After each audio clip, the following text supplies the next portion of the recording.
Adelino, prazer estar com você aqui na FEIREC nesta manhã. Estamos saindo agora da sua palestra, né? Onde você situou um pouco a gente como foi o início da sua relação com a leitura primeiro, depois como escritor, autores que influenciaram no início, na infância inclusive. Mas a pergunta que eu preciso lhe fazer aqui, que é a pergunta, digamos, norteadora dessa nossa feira, é como é Adelino como leitor? Como se expressa Adelino como leitor? Bom, eu sou um leitor obsessionado pela leitura, pelos livros. Eu leio tudo, desde jornais, artigos científicos, leio a estrutura de linguagem literária, poética, o ensaísmo, a biografia, leio os livros mais teóricos possíveis para compreender a dinâmica, a mecânica da arte de escrever. Você acha que essa obsessão é uma virtude? É uma virtude que ela emerge na infância, ou você acha que essa virtude é, digamos, mais ancestral ou espiritual? Eu penso que tem que ver com a curiosidade. Eu desde criança sempre fui curioso. Eu lembro que havia um rádio lá em casa que tocava e logo pela manhã estava ligado. Eu não fazia perguntas, mas eu tinha sempre a percepção que havia alguém lá dentro a falar.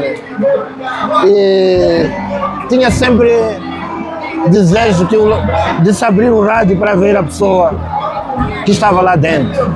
Esta obsessão muitas vezes me acompanhou do ponto de vista do interesse dos livros, para perceber que voz está lá dentro, o que ela encarna, o que ela incorpora e como isso pode ser marcado pela afetividade. Interessante. Pelo amor, também pelo desencanto. Interessante, porque esse traço obsessivo ele é um traço comum em muitos artistas e não só na literatura. Existem escritores que são tão obsessivos para ler, mas também para escrever, né? Mas eu queria um pouco tentar, sei lá, mapear ou localizar um pouco mais essa sua trajetória como leitor. Na infância, se deu a partir da relação, você acha, na sua casa, sua mãe, quer dizer, pegando a memória da palestra que você deu, tem uma relação com a sua mãe, com a maternidade, enfim, eu queria um pouco tentar localizar. Eu acho que sim. A minha mãe sempre permitiu, sempre deixou os filhos fazerem aquilo que lhes aprovesse, não é? E essa vocação, esse interesse pelo livro existiu realmente porque ela nunca proibiu-me de tomar os livros que eram do meu pai. Eu penso que a partir de uma certa altura, esta biblioteca que havia lá em casa desmoronou-se porque eu tive acesso a ela e depois comecei a espalhar os livros que lá estavam, mas nunca reprimido pela minha mãe. É interessante isso de biblioteca em casa. Lá na casa, eu nasci na casa do meu avô materno e tinha também alguns livros na estante. E eu acho que termina sendo a biblioteca de casa a primeira biblioteca, os primeiros livros que a gente tem acesso quando a gente tem uma biblioteca em casa. E tem uma diferença entre a biblioteca da escola, por exemplo, porque os livros que tem em casa já tem uma curadoria prévia, né? Quer dizer, alguns autores que ali estão por algum motivo, ou porque os nossos pais ou avós estavam lendo, ou porque um livreiro bateu a casa e disse, olha, tem esses livros para vender. Há uma especificidade.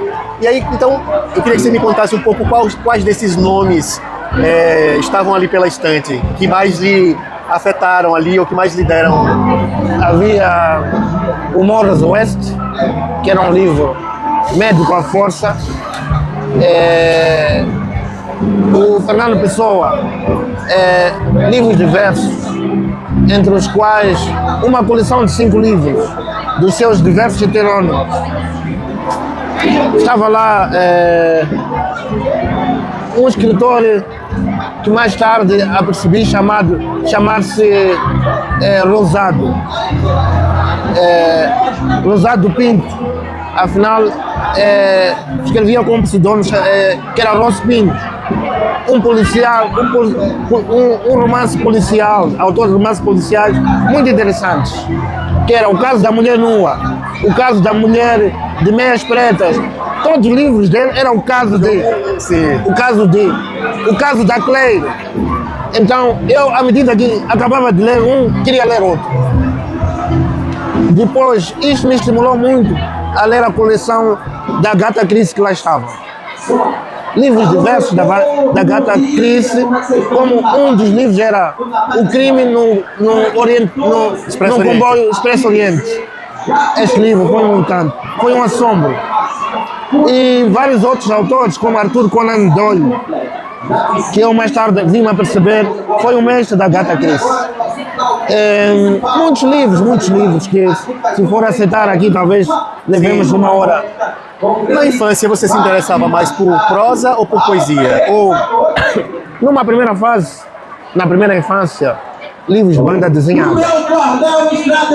Depois descubro a prosa e a poesia e abandonei a banda desenhada. Porque a partir do momento que descubro a banda, como chama? A poesia e a prosa, a banda desenhada perdeu a magia. Perdeu o mistério. falando, você não lê hoje mais banda desenhada? Aqui quadrinho? Quase nada. Quase nada. Quase. Cadê? É isso.